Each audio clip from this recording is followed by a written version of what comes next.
Hey there, everyone. It is Amy Kramer, and I want to welcome you to the How to Have a Healthy Relationship with Sugar workshop. So this is a jam-packed workshop, guys, packed with goodness, sweetness, if you will.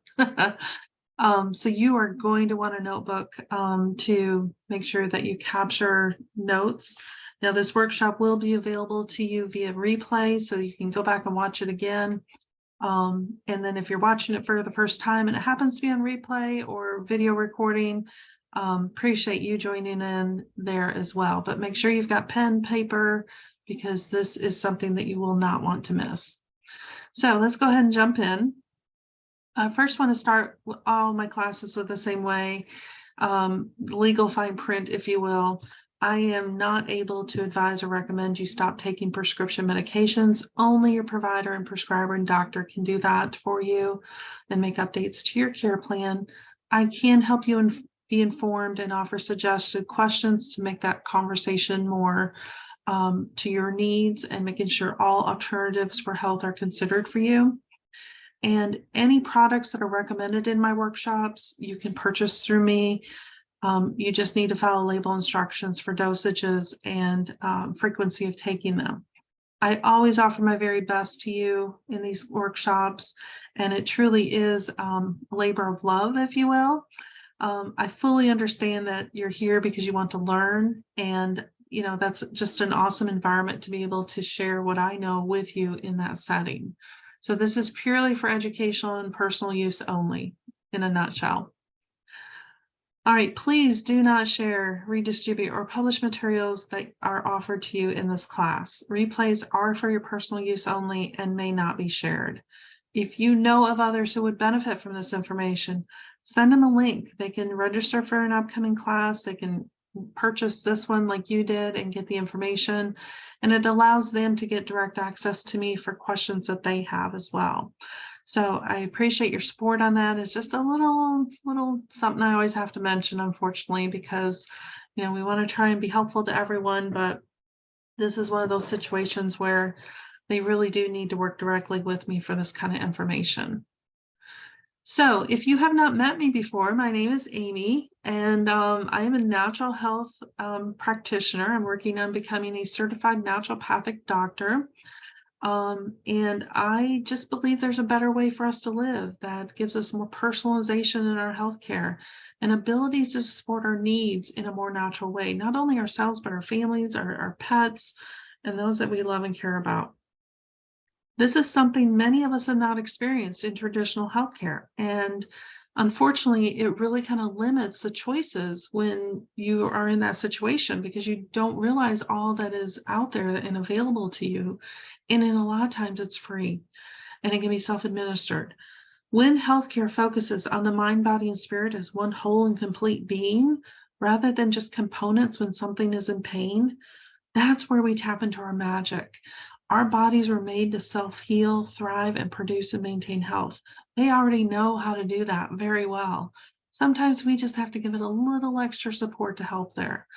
And this is where my philosophy and why I do this, it really comes out because I believe that there's a better way for all of us. So as I learn in this field and work with clients and their natural health needs, this is something that I just really take to heart every time I do something like this. There is a better way, and there's a growing interest in a better way. So I feel like it's my mission to be that resource for you to help bring all that together. All right, so welcome to the workshop. I want to learn about you. So hopefully, if you don't mind dropping into chat, everything is personal chat in here. And let me know a little bit about you. Now, if you're watching this on replay, obviously you can't do that, but you did get an email from me with the link to this. So I would encourage you to respond back to that email to me personally and let me know a little bit about you. What's important to you when it comes to your health? What are you looking to achieve?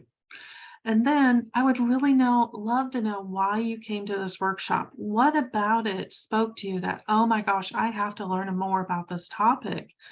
Was it because you're ready to kick your sugar habit? Are you tired of dieting without long-lasting results? Do you want to feel more in control of your body? And sugar certainly becomes a demon to us in that respect, right? or are you just curious? And that's okay.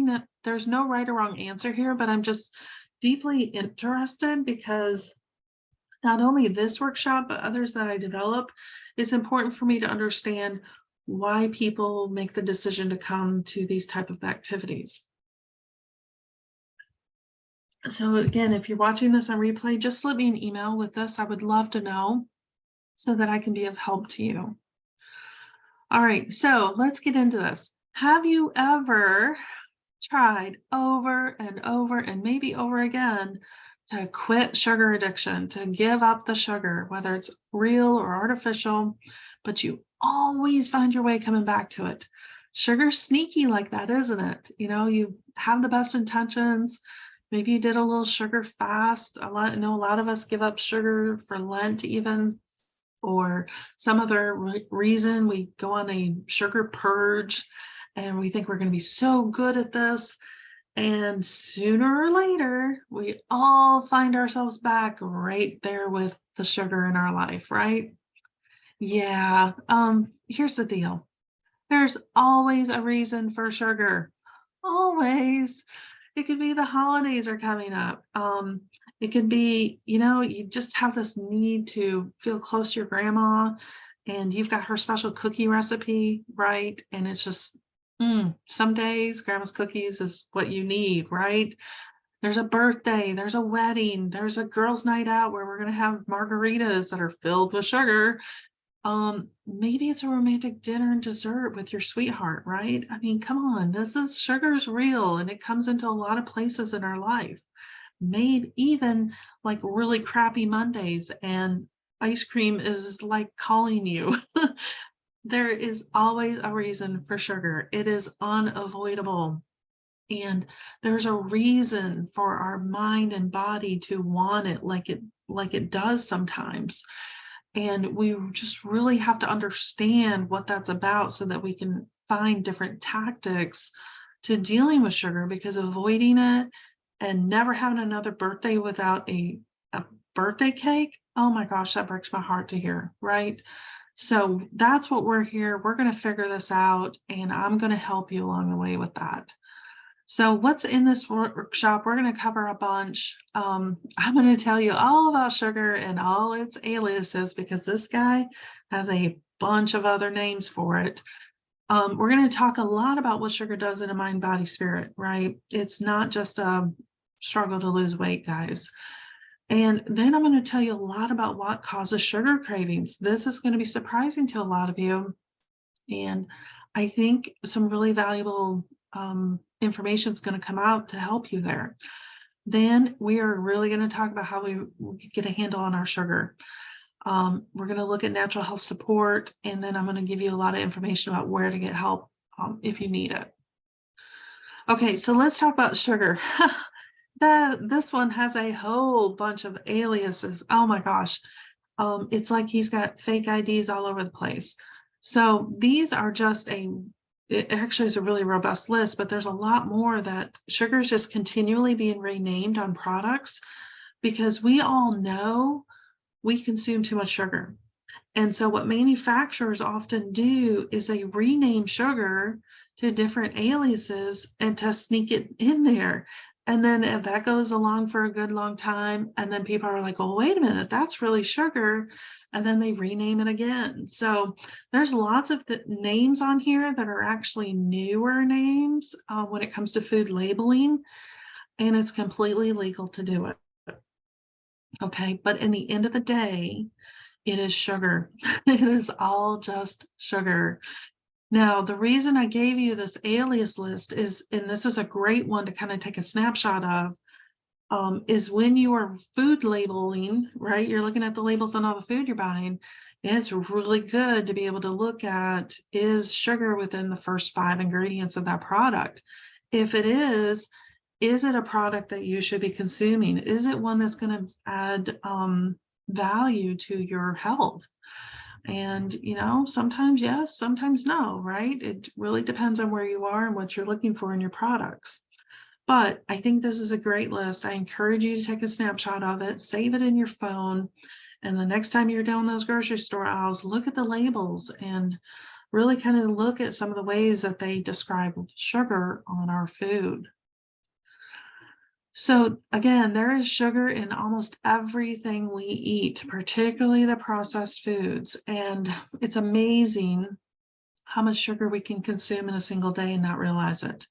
So I've got this next little chart with some samples because even, yes, Twinkie is full of sugar, right? Yep, get it.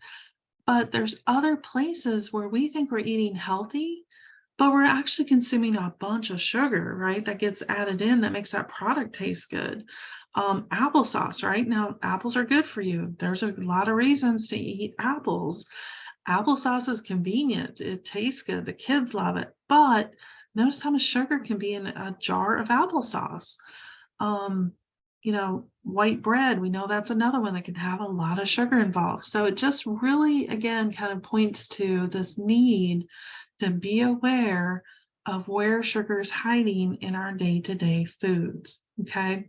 So that list that we just talked about is really important to have available because as you're going to learn, sugar is one of these things that love it, hate it, we're going to have to really be mindful of how it's sneaking into our foods and what it's doing to us. So, side effects of sugar. Oh, okay. Look, we're going to talk about a lot of these in this workshop. I bolded some of them that are really concerning. We all know Alzheimer's used to be called type 3 diabetes. And that was really scary to people, so they changed it. They actually changed the name of this disease because it was freaking people out.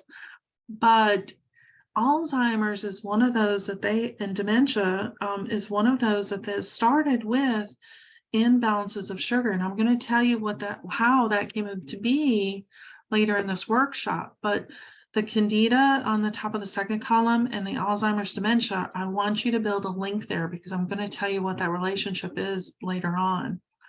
But look at all these awful things sugar does to our body and our mind and our spirit. Oh my gosh. When you're not just talking about obesity and struggling to lose weight, right? We're talking about, emotional things like hiding food. This is a big one, right? Emotionally, when we feel guilty about eating sugar, we're likely to hide food. Guys, that's not healthy. We know that. How about this other one where we got loneliness coming up for us, depression, anxiety? These are really emotional feelings that can come up for us as a result of sugar. And then, you look at just obviously some of the physical things like cholesterol and diabetes and cancer, even weakening our eyesight. But the one that I want to point out to you, where is it? Where is it? Oh my gosh, where is it? Brain fog. Okay. And I don't necessarily see it right on this list, but brain fog is linked to sugar consumption. Headaches and migraines are also up in there. So there's a lot of things that our sugar is doing in our body. And yeah, this can be really serious long term, right? So understanding, and I don't mean to scare anyone, but just understanding the side effects of this and learning to live with sugar in a healthy way is one of the best ways that we can deal with these side effects and reduce our risk for them. Okay. So you're going to say, well, I use a sugar alternative, right? I use one of these artificial sweeteners that are out there. So I pulled together this little chart because these are some of the most popular ones out there. And as you can see, the sweetness compared to real sugar is even more. So you're kind of creating a even bigger problem. And it has the side effects that we just talked about associated with them, and it is snuck into foods even as much as real sugar, and sometimes in addition to it. You can have both in a product, and it just really complicates the body, right? So when you're dealing with something that is more sweet than sugar itself, your body does not know how to process that, and a lot of weird things happen. It's just crazy. Our body is just not equipped for anything that's not naturally made. So it struggles with, well, what do I do with this? How do I get rid of it? Number one. And sometimes these things bind to other cells in our body and we can't easily get rid of them. So then it sits there and it kind of festers and it creates this irritation and inflammation in our body that just can create some really huge problems. So just like sugar, I want to give you some of the side effects of artificial sweeteners. And here's my brain fog one that should have been on both sides. But look at this list. It's almost as big as the other one we had. And so if you are experiencing these kind of symptoms or you have diagnosis of some of this, it can be as easily as tied to the consumption of sugar and artificial sweeteners. And again, I get it. I love sweet things too. It's a really pleasant experience sometimes to eat sugar. And, it can be really hard to acknowledge the damage sometimes that is doing in our body and in our mind. So we're going to talk through it. I'm going to get you through it, but I just wanted to point out, look, guys, these are huge side effects that we shouldn't ignore them, and we shouldn't chuck it up to just, yeah, I'm just getting older, or I'm at the age where weight doesn't come off as quickly or as easily, or it's hereditary. I hear that one too. And I'm like, no, all of these things can be managed and prevented. And when we put our body in alignment with our mind, we can really create health that is unheard of in today's healthcare system. So it's worth paying attention to this, and it's worth addressing how this fits into our own life. So I just gave you all the bad news about sugar. Let me switch that up and tell you that you actually need sugar. Okay, hear me on this. You actually need sugar. Your body uses sugar and starches to support energy. It supports brain function. Okay, so you actually need it. Now, that is not permission to go eat a bunch of M&Ms right now. Okay, hear me out. The body does not actually need any added sugar to function. It can convert the sugar starches from other foods that we eat and get exactly what it needs. Anytime we eat sugar beyond that, we are just overdosing our system. Okay. And it's because sugar does not lack the nutrients that we need in the glucose conversion. That's where we run into problem. Okay, that's where we start to manifest into these complications and symptoms. So you do need sugar. We need sweet things in life, right? But we need to be mindful of where that's coming from and how it's being used in our body, for what purpose. Okay. So let me give you a really great example of what I mean here. And I told you we were going to talk about yeast. There's this, we have yeast in several areas of our body. And the yeast that we're going to focus on here is actually in the large intestine. It is there with a specific job that when we don't do our job chewing our food and our digestive system doing what it needs to break down food, by the time it gets to the large intestine, if there's still too big of chunks of food in there, yeast is called to the job to help break that down so it can be processed and eliminated. Okay. When your diet is consisting of mostly high processed and sugary foods, well, that yeast continues to expand beyond the amount that we actually should have in that area of our body. It basically, starts, oh my gosh, I've got sugary food again. I've got to have more yeast to deal with it. Or I've eaten fast food 5 times a week, so I've got to have more yeast to help break that down because our body doesn't digest that stuff good. What happens is the yeast grows and it creates cravings because yeast needs sugar to survive, okay? And any baker who makes bread knows this. There's actually more yeast present in our body at that point, right? Because it's grown to support this increased need to breaking down foods. Now, long term, what happens is that yeast kind of outgrows its tank, if you will, like a fish who's gotten too big for its fish tank, and it breaks through the large intestine and goes into the bloodstream and the brain. This is where the leaky gut stuff comes from. This is also where we experience the brain fog, insulin resistance, the struggle to lose weight, and a lot of these other symptoms that we just talked about. A lot of it stems from yeast overgrowth as a result of our sugar consumption. So it's all very intricately connected, okay? Now, all that is to say, sugar is eaten for pleasure only, okay? And pleasure is important. Birthday cake is important. I'm going to stand by that one because I love birthday cake. Wedding cake. Can you imagine going to a wedding and not having cake? No. Okay. No. It might be, gluten-free or something like that, but I promise you there is cake at a wedding. Sugar is built into our social and cultural traditions, and it is used for comfort. It is used for celebration. It is used in a lot of ways that help us feel pleasure. And this is important. I want to emphasize that because, yes, sugar's got a lot wrong with it. That long term, there's a lot of things that can happen with it, but it does have a purpose. It does have a place. And we need to kind of level set on this point because again, avoiding sugar is not going to make it's like cutting off part of your life. Okay. And I don't mean to be dramatic about that, but think about it. If you went from now on and never had another birthday cake in your life, whether it's yours or someone else's, that would be awful. And I will give you a personal experience of this. One year, my son was turning 3.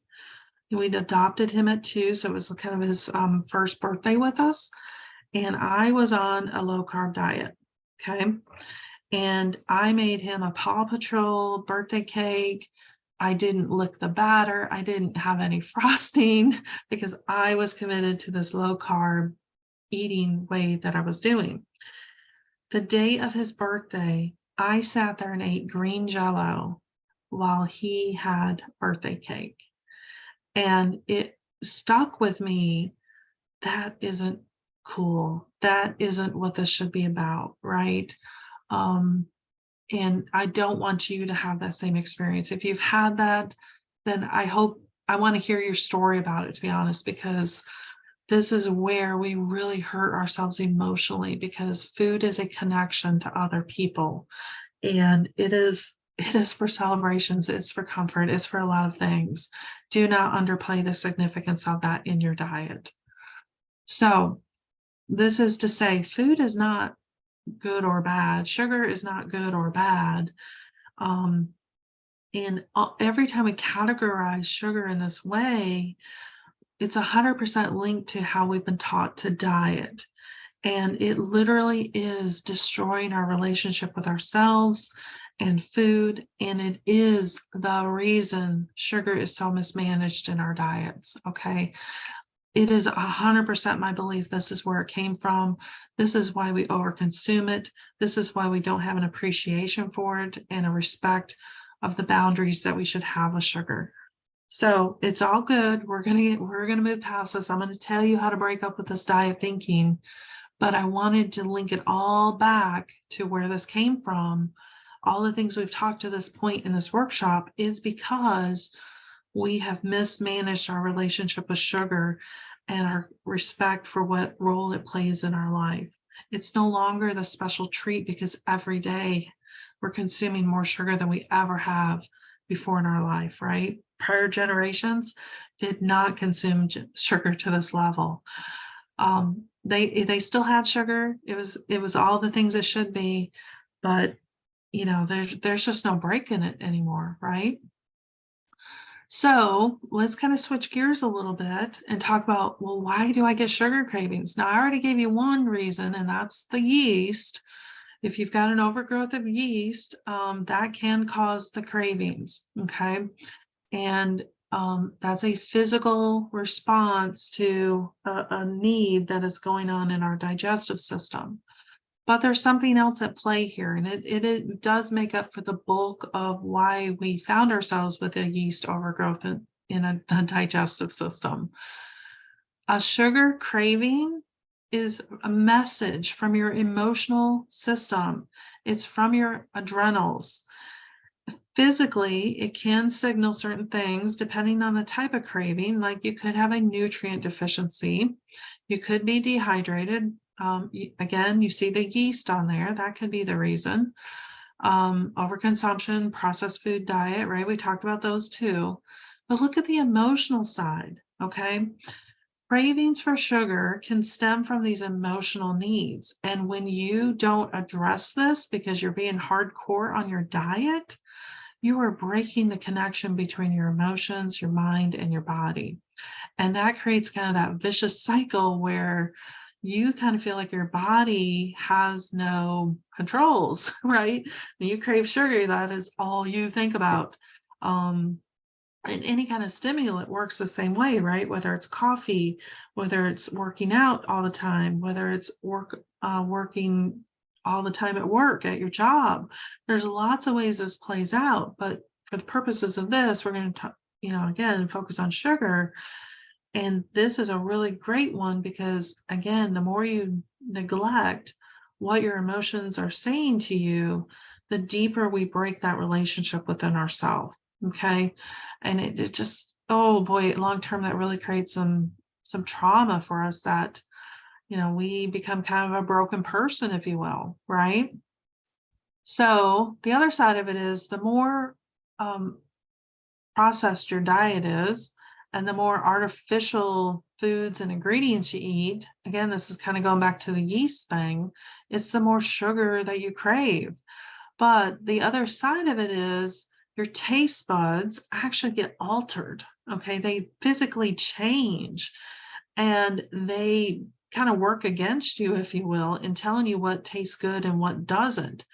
And you can't turn off the chemical stimulus that happens in that situation because it's altered kind of the coding of your taste buds. And these nerves that deliver messages to your brain that tell you, ooh, I like this, or ooh, that doesn't taste good, get blocked. And it creates kind of this barrier of information that you should be processing and you can't. So this is where we find sugar addiction. If any of you have that, this is what's happened there. And the more you need more and more sugar to reach that desired effect, it kind of is like the drug, right? It becomes, you can't go without it and you got to have more and more and more. And you realize you can't stop at all, right? So this is what's happened in that situation. And it can be scary, right? Because you're like, just sugar. Why can't I not stop eating these gumballs or these M&Ms? I will tell you my trigger is the Little Debbie Swiss cake rolls. It started as a child for me. This was something that we didn't get very often growing up. But boy, when we got them, I could eat the whole box by myself and not feel an ounce of pain. And that became a trauma for me that even as an adult, I can't buy those. I cannot bring them in my home because I will eat the whole box and I will be sick because I cannot stop. So there's some chemical in that product that is still, I've been unable to break because it's altered my taste. And I can't tell my brain enough, right? So it's really, this is a real thing. And I want you to realize that you may have some of this and not even know it because it happens over time, little by little. And it can be really scary when you start uncovering where you are consuming sugar, what kinds of sugar, where it's coming from, and what it does if you can't say no to it. Okay, so let's talk a little bit more about your cravings, because what you crave can offer you a lot of clues as to what's going on, particularly emotionally. So I'm going to give you some examples of that because people are kind of freaked out when they're like, well, okay, I get that when I eat sugar, I get sad, or I can't focus, or I'm really hyper, or whatever, right? I get angry even. But the specific things that we crave that are sweet tell us a little bit deeper of what could be going on emotionally. So I'll give you a couple examples. If you key lime pie, which is another, I love key lime pie. I think it's wonderful. But really what that emotionally is telling us is that we're seeking a time out from chaos. And if you really think about some of these, you would really, tend to agree that, oh yeah, when I really need that Coca-Cola at 3 p.m., I'm trying to stay motivated. I'm combating a lot of stress going on inside and around me, right? Now let's look at wine. That's another great one, because how many of us get off work and we're like, oh my gosh, I so earned wine today. Well, that is a desire to shut out anxiety and have more fun and be appreciated, okay? Because a lot of things may have happened in your day and you're like, oh my gosh, please stop. And a lot of us turn to a glass of wine because it's relaxing, right? Well, emotionally, there's some things that could be going on that's causing that, okay? And again, it isn't to point out anything wrong. It's just kind of to get you to think about the connection between what you're feeling and what you're reaching for to comfort or celebrate that feeling. So we are taught as young children to kind of refrain from publicly feeling things. They have a lot of emotional intelligence that you're kind of expected to develop at a young age. But I don't know many people that actually do this well. And what happens is when we don't know how to process our feelings in a healthy way, this is where the cravings come in. Okay. And it's not just sweets, it can be salt, it can be alcohol, it can be some other things. But it really it directly relates to how we process feelings and how we express our feelings internally and externally. Okay. So, how do we actually reduce sugar without going crazy? Because look, it's obvious we need some boundaries. It's obvious we consume too much sugar. We all know the side effects, and may even have a few of them. And hopefully through this, you're starting to see your patterns of sugar consumption that should be a little concerning, right? So again, let's talk about what happens when you try to reduce sugar the right and wrong ways. There's this thing called sugar flu, and this happens when you kind of go cold turkey. Okay, you avoid it, you cut it off immediately, and all of a sudden you find yourself sick. Okay, I call this dieter's flu. Some people call it sugar flu, but this is from the severe and sudden withdrawal from sugar, including artificial forms. And it literally does create flu-like symptoms, including nausea, sore throat, a cough, sinus infection, all kinds of crazy things, right? And a great example of this is a good saying that we have in natural health is that if you have congestion in your stomach, then you likely have congestion in your sinus, because the two are very closely related. And your immune system fights a real infection thinking that you're sick, right? And when it does that, it's leaving you exposed for other germs and bacteria because it's over here trying to defend you against sugar. So the sugar flu is real, whether you call it dieter's flu or sugar flu, it's real, and it happens a lot when we try to just cold turkey off of sugar. And sometimes that's necessary, but I wanted everyone to be aware that this can happen, and it can be really upsetting because you're like, I've been doing all this work and then a week later I'm sick. So what now? Um, it's just something to be aware of if you choose this cold turkey or you medically need to do the cold turkey. This is something that can happen, and it can really deter our progress towards setting healthy boundaries for sugar. So sometimes, again, the severe approach is necessary. Whenever possible, though, we want to gradually reframe our relationship with sugar. We want to build a good boundary system with this, because sugar is always going to exist in our life. And it's really important that we have healthy boundaries and we know where it fits into that picture. So I'm going to give you some tips now to help with this, because I think this is a healthier approach, not only physically, but mentally as well, when you're trying to break up with the sugar addiction, or you're trying to just improve the amount of sugar consumption in your day-to-day. So tip number one, swap out sugar, artificial sweeteners in your food and drinks. Read those labels, get really familiar with how sugar is disguised as other ingredients, and swap them out. And there's lots of healthy alternatives. Some are even on the list that I gave you earlier, but I'm going to give you one example that I think is beautiful, and it's called coconut palm sugar. Okay, this is a good one. You don't hear a lot about this one, and but it's well worth considering this as a sugar swap, because it actually contains nutrients. It's the kind of sugar we should actually consume. But calorie for calorie, it is about the same as regular sugar, but you can see it's got a lot of other benefits to it. And it is actually the right kind of sugar that our body can process and do something with, versus, the weird things sugar does, right?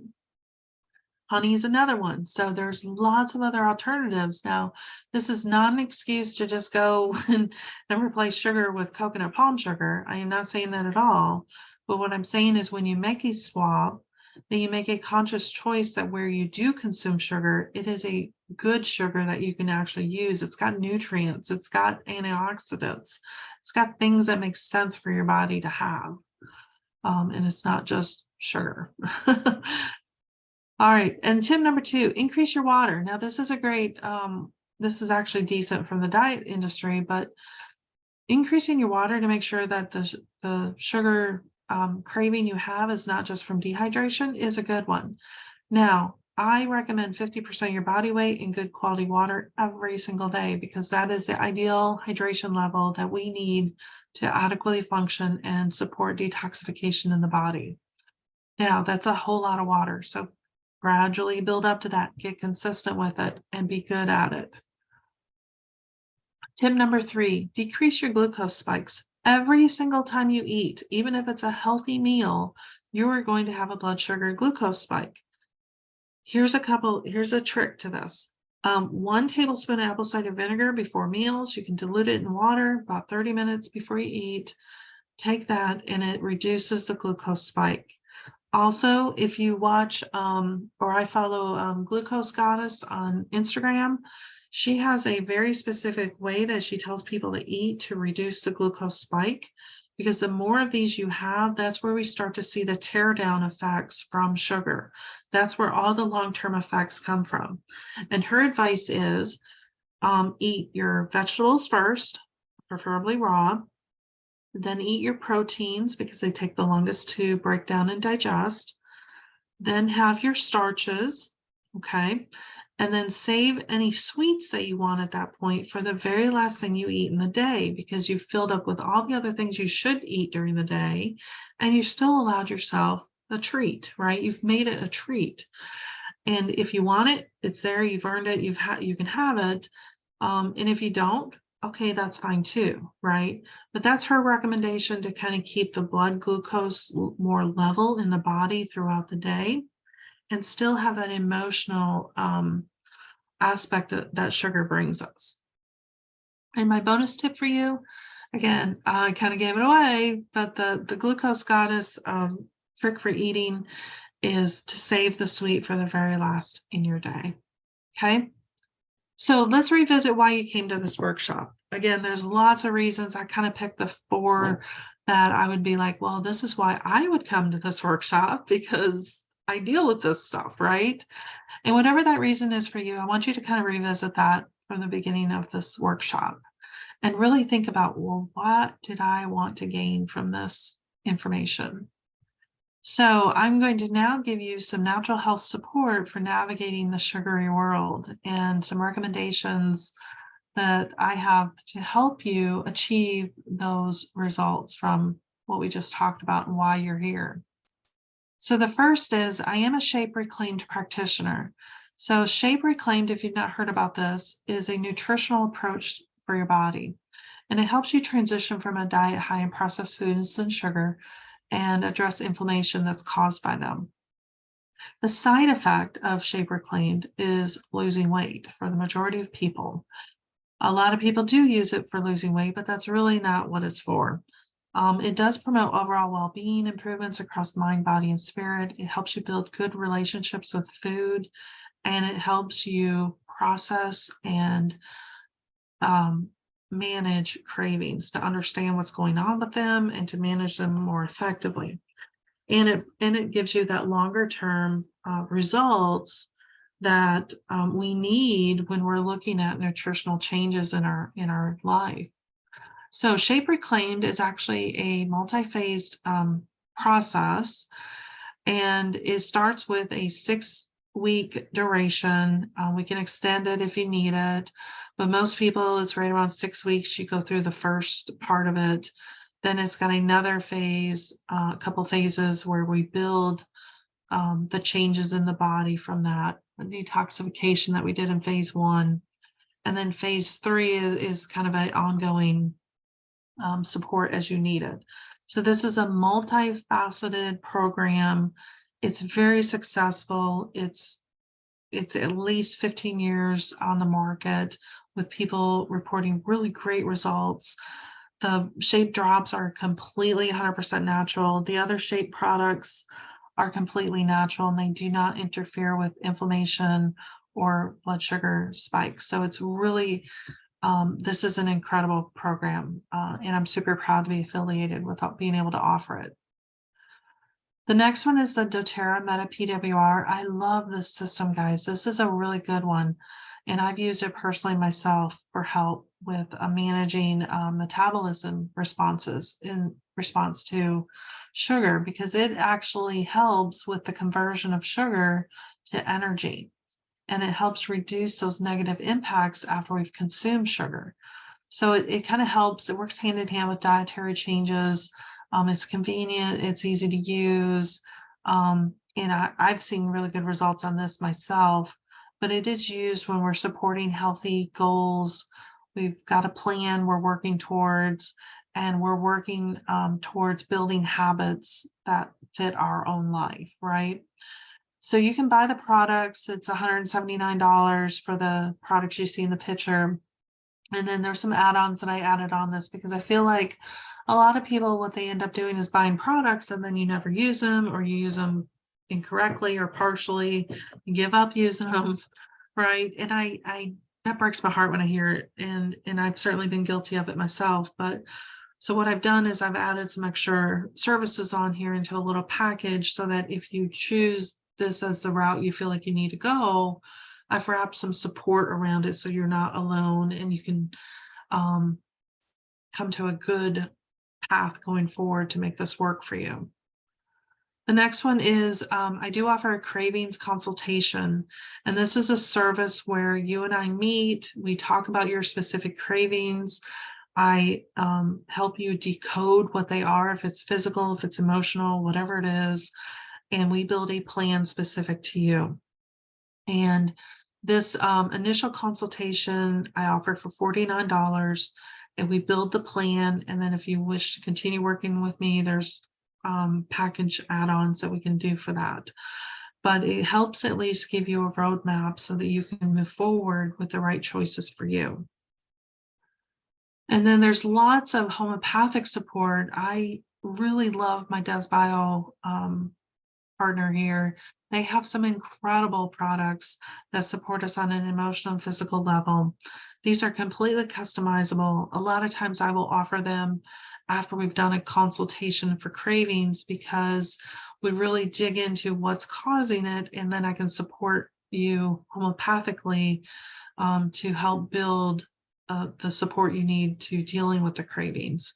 And these are really good just add-ons to help with building those habits, changing our approach to sugar. And again, I did add in some extra add-ons if you're looking for extra support beyond just, a homeopathic product. And then, of course, there's lots of herbs and essential oils that work with cravings and sugar relationships. There's supplements that we can use. These all kind of depend on where you are and what's important to you. what you're looking at using to help rebuild your relationship with sugar. But a lot of these are just really wonderful sidekicks, if you will, to an overall strategy to building a healthy relationship with sugar. And I can help you get all of those, or some based on what you specifically need. And then some supplements to consider when you're looking to detox from sugar. These are super important because, again, we don't want to just shock our body with a cold turkey approach here. We want to give it the support it needs so that it can do its job at stimulating healing from sugar.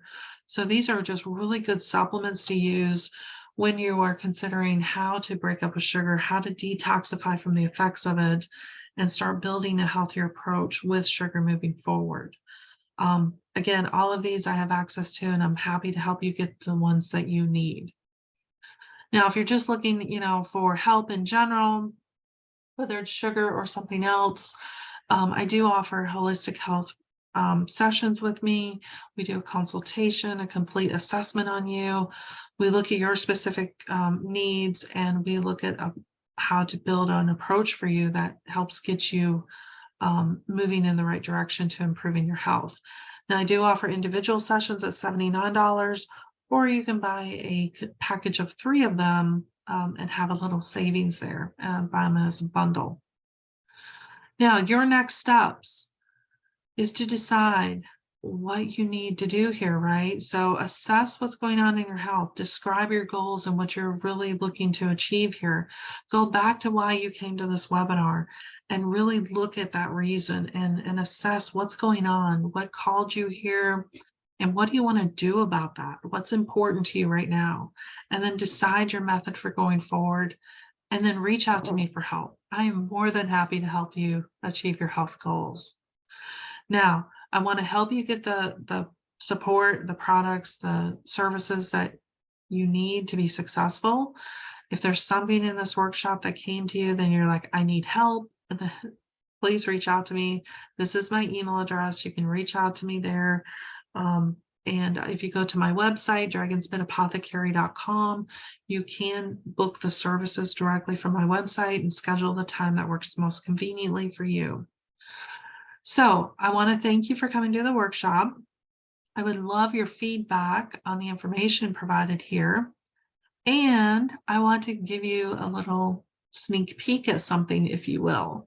So before I move into that, again, please email me. I would love to know what is important to you, what value you got from this workshop, because it will help me build other topics going forward.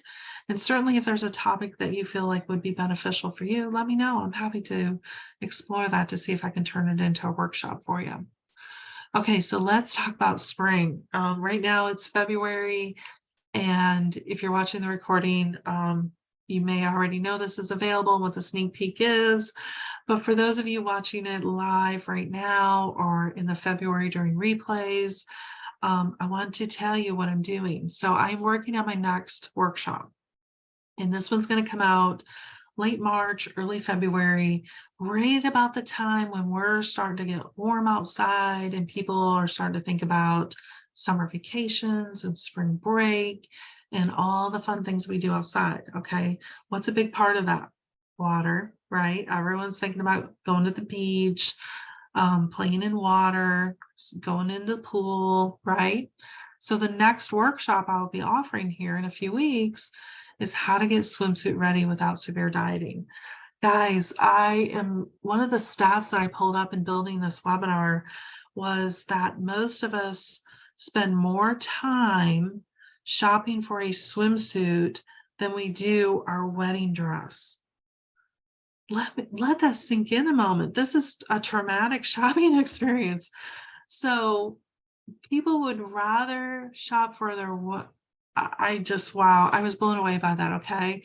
So this is going to be coming out in a few weeks. I want to invite you to join me in there because this is just like the sugar one. It's going to give you a ton of information about what's going on here and how we can actually be more comfortable in our swimsuits when it's time to put one of those on and we got to walk out into the world wearing that.